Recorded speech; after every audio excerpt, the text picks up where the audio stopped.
வணக்கம். நெய்வேலி பாரதிக்குமார் குறுங்கதைகள். கதையினுடைய தலைப்பு இம். ஒரு நாட்டில் ஒரு சர்வாதிகார அரசன் இருந்தான். மிக கொடூரமான கொடுங்கோலனா அவன் இருந்தான். அவனை எதிர்த்து யாரும் எந்த குரலும் கொடுத்து விட முடியாது. அதனால் ஒரு சட்டம் போட்டான். அவனை யாரெல்லாம் ஆதரிக்கிறாங்களோ அவங்களெல்லாம் 2 அல்லது 3 எழுத்துக்கள் கொண்ட வார்த்தைகள் பேசலாம்.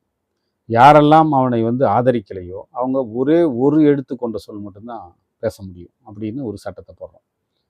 ஆக நாட்டில் என்ன ஆயிடுச்சுன்னு கேட்டிங்கன்னா, ஆமாம் சாமிகளோட கூட்டம் அதிகமாகிடுச்சு. எதிர்க்கிறவர்கள் அப்படிங்கிற சொல் மட்டும்தான் பயன்படுத்திக்கிட்டே வந்தாங்க. யாரெல்லாம் ஆதரிக்கிறார்களோ அவர்களெல்லாம் அரசனை குறித்து துதிப்பாட்டு பாடி பேசுவதற்கான சொற்கள் தாராளமாக வழங்கப்பட்டன. எதிர்க்கிறவர்களெல்லாம் அப்படிங்கிற சொல் மட்டும்தான் பேச முடியும், எழுத்தை மட்டும்தான் பேச முடியும். அப்போ ஒரு இளைஞன் அந்த அரசனை எதிர்த்து குரல் கொடுக்கிறவனாக கிளர்ந்து எழுந்தான். மக்கள்கிட்ட அவனுடைய ஆதரவும் பெருகியது. அதே சமயம் அவனுக்கு ஆதரவாக பேச வேண்டிய சூழல் இருந்த அச்சத்தில் இருந்த ஒரு இளைஞன் மனநிலை பிறழ்ந்து எங்கு சென்றாலும் அப்படின்னு சொல்லிட்டு இருந்தான். அவனுக்குள்ள ஒரு பெரிய எதிர்ப்பு உணர்வு இருந்தாலும் கூட அவனுக்கு பயம் இருந்தது. அரசன் தன்னை கொன்னுடுவான் அப்படிங்கிற பயம் இருந்துச்சு. ஆகையினால அவன் வீட்டை விட்டு ஊரா ஒரு மனநிலை பிறந்தவனாக அலைந்து கொண்டே இருந்தான். யாருக்கு எது கேட்டாலும் அப்படி மட்டும்தான் பதில் சொல்லிகிட்டே இருப்பான். இந்த இளைஞன் அந்த நாட்டுக்கு மக்களுக்கு ஒரு பெரிய பிடித்தமானவனாக இருந்தான். அவன் புரட்சி செய்கிறவனாக இருந்தான். அவன் மக்களை பார்த்து பேச ஆரம்பிச்சிட்டான். இப்போ அந்த இளைஞனை பிடிச்சிட்டு வா அப்படின்னு படைகளை அனுப்புகிறாரு அரசன். இளைஞனை தேடும்போது இந்த மனநிலை பிறந்தவன் பயந்து போய் அவன் அந்த நாட்டிலேருந்து கிளம்பி வேற ஒரு நாட்டுக்கு போய் தஞ்சம் அடைஞ்சிட்டான். இப்போ அவனுக்கு தாடி மீசெல்லாம் வளர்ந்து தலையில் உள்ள முடியெல்லாம் வளர்ந்து ஒரு சாமியாரை போல ஆயிட்டான். அவன் ஒரு மரத்தடியில் போய் உட்கார்ந்து ஒரு தியானம் பண்ணுற நிலையில் அமர்ந்து கண்ணை மூடிக்கொண்டு உட்கார்ந்துருந்தான். அங்கே இருக்கிற அந்த நாட்டினுடைய மக்கள்லாம் என்ன நினச்சாங்க, இவர் பெரிய ஞானி அப்படின்னு நினச்சா அவர் ஏதாவது ஒரு அறிவுரை சொல்லுவார் அப்படின்னு அவருக்கு முன்னாடி உட்கார்ந்தாங்க. இவர் கண்ணை திறந்தா இவர் எந்த கேள்விக்கும் அவர் அப்படின்னு தான் பதில் சொல்லுவார். இந்த நாட்டில் இருந்த ஒரு அரசியல் விமர்சகர் என்ன பண்ணார், இந்த துறவியை வைத்து கொண்டு நாம் பிழைப்பு ஓட்டிடலாம், ஏன்னா இவன் எதுவும் பெருசும் பேசுறதில்ல.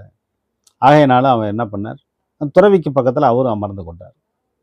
இப்போ மனிதர்கள் கேட்கும் கேள்விக்கெல்லாம் அவர் ஒரே சொல் அப்படிதான் சொல்லுவார் இல்லையா. அந்த சொல்லுக்கு இவர் ஒரு அர்த்தத்தை அரசியல் விமர்சகர் சொல்ல ஆரம்பிச்சிட்டார். இப்போ இந்த உலகம் எதனால் இயங்குது அப்படின்னு யாராவது ஒருத்தர் கேட்டாங்கன்னாக்கா அவர் அப்படிம்பார். இவர் உடனே அவர் ஞானம் அப்படிங்கிறதுல சொல்றாரு, இம்முன்னு முடிகிற ஞானம் அப்படின்னு சொல்றாரு அப்படின்னு இவர் பதில் சொல்லுவார். உடனே மக்கள்லாம் இவர் பெரிய ஞானி அப்படின்னு நினச்சிக்கிட்டாங்க. அடுத்து இந்த உடல் மனம் எல்லாம் எப்படி ஒருங்கிணைக்க முடியும் அப்படின்னும் போது அப்படிம்பாரு. உடனே அந்த அரசியல் விமர்சகர் அவர் தியானத்தை சொல்றார், தியானம் அப்படின்னு சொல்லுவார். இப்படி அந்த பைத்தியக்காரன் என்னெல்லாம் பாவனை பண்ணுறானோ அதுக்கு தகுந்த மாதிரி இந்த அரசியல் விமர்சகர் ஒரு கருத்தை சொல்ல ஆரம்பிச்சிட்டார். இப்போது அந்த நாட்டில் ஒரு இளைஞன், எந்த இளைஞன் எதிர்குரல் கொடுத்தானோ அவனை அரசன் பிடிச்சிட்டு வெட்டி கொலை பண்ணுறான். இப்போது அந்த நாட்டு மக்கள் எல்லாம் அரசுக்கு எதிராக பேசுவதற்கே பயந்து மறுபடியும் எல்லோரும் மௌனமாயிட்டாங்க. இந்த இளைஞன் இறந்த பிறகு தெரிஞ்ச உடனே அவன் பயத்தில் அந்த துறவியா வெளியில் வந்த ஒரு மனநிலை பிறந்தவன் என்ன பண்ணுறான், திருப்பி தன்னுடைய நாட்டுக்கு போகிறான். இறந்து போன இளைஞனுடைய பிணத்தை பார்க்குறான்.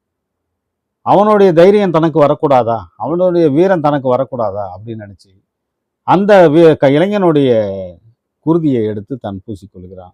அந்த பிணத்தை எடுத்து அவன் திங்க ஆரம்பிக்கிறான்.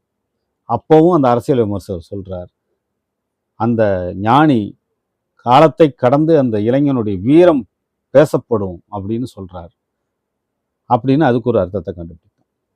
ஆக இந்த நாட்டினுடைய சர்வாதிகாரிகளாகவே இருந்தார்கள்.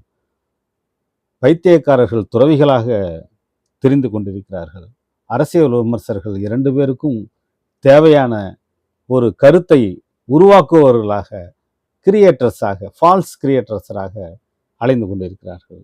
எல்லா தேசத்திலும் இந்த 3 தரப்பினர் தான் மக்களை ஆண்டு கொண்டுகிறவர்களாக, சுரண்டுகிறவர்களாக இருந்து கொண்டே இருக்கிறார்கள்.